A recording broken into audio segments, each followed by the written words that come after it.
My name is Samir. I'm a fertility specialist with IVFAustralia and an obstetrician gynaecologist. I've done all my training here in Australia and was fortunate enough to do a fellowship in London, where I worked at one of the biggest fertility centres in the world, Guy's and St Thomas Hospital. The big area of fertility that I'm particularly interested in is in premature ovarian insufficiency, so young women that go through menopause early. It's at the intersection of two interests of mine, fertility and menopause, and the number of both personal and medical challenges that presents is actually quite interesting and exciting to be able to overcome that for the patient and with the patient. Coming back to how exciting the science is, being able to translate that science for patients into tangible and sometimes really personal achievements for families is a really rewarding part of my job, and that's what motivates me. When I meet patients, my first goal is to understand ultimately why are they there.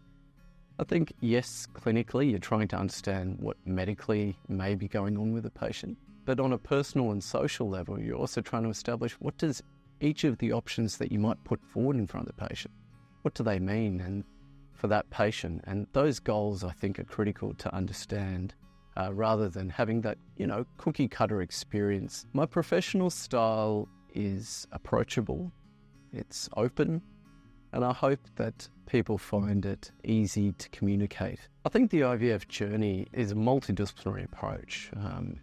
Yes, the nursing team and the doctors are critical to answering patients' questions and helping them through the IVF journey, which can be, let's face it, an anxious one at times.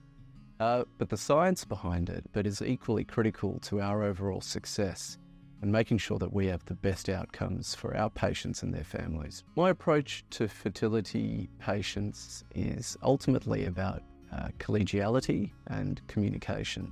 I strongly believe that every patient is in a partnership. Yes, we have the clinical expertise to help them, but ultimately this journey is about them and what they would like to see come out of it. The advice that I would offer patients navigating fertility challenges is that one is stick together. If there is a partner involved in the scene, this can be a really challenging time. So stick together, know that there is people there that can listen and that can help. I myself have a young family. I'm a father of a little boy and a little girl, and that's a very rewarding and ultimately the most important part of my life. And being able to be part of other people's lives and bring that joy to them, I think is a very rewarding part of my job.